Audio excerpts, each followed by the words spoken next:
ഉടക്കം തന്നെ വളരെ പ്രധാനപ്പെട്ട ഒരു വാർത്തയിലേക്ക് കടക്കുന്നു. CPI സംസ്ഥാന സെക്രട്ടറി ബിനോയ് വിശ്വത്തിനെതിരായ പരാമർശത്തിൽ സംസ്ഥാന എക്സിക്യൂട്ടീവ് അംഗം കമലാ സദാനന്ദന് താക്കീത്. ഗുരുതര തെറ്റെന്ന് സംസ്ഥാന എക്സിക്യൂട്ടീവിന്റെ വിലയിരുത്തൽ. എറണാകുളം ജില്ലാ സെക്രട്ടറി KM ദിനകരനും താക്കീത് നൽകാൻ തീരുമാനിച്ചു. VV അരുൺ ചേരും. വിവരങ്ങളുമായി അരുൺ, ഈ CPI സെക്രട്ടറിക്കെതിരായ ശബ്ദരേഖ പാർട്ടിക്ക് നാണക്കേടുണ്ടാക്കിയെങ്കിലും തൽക്കാലം ഒരു താക്കീതിൽ ഒതുക്കി അല്ലേ? തീർച്ചയായിട്ടും കടുത്ത നടപടി എടുക്കേണ്ട വിഷയമായിരുന്നു.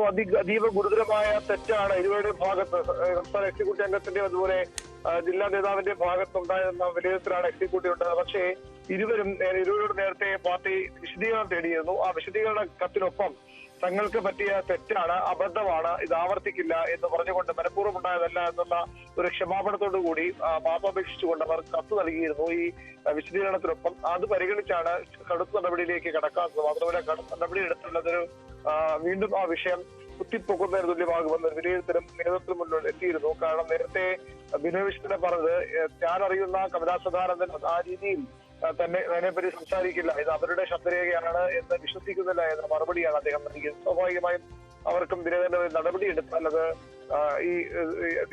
ഇവർ പറഞ്ഞത് സംസ്ഥാന സെക്രട്ടറി തന്നെയാണ് എന്നത് ശരിവെക്കൽ കൂടിയാകും. അതുകൊണ്ടാണ് അത്ര ഒരു കടുത്ത നടപടിയിലേക്ക് CPI നീങ്ങാത്തത്.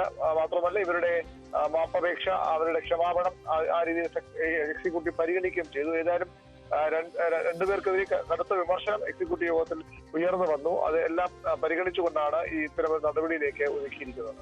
ശരി, എന്തായാലും ഇരുവർക്കുമെതിരെ നടപടിയെടുക്കേണ്ടെന്ന നിലപാടിലാണ് പാർട്ടി എന്നാണ് മനസ്സിലാക്കുന്നത്. VV അരുണാണ് വിശദമായ വിവരങ്ങൾ നൽകിയത്.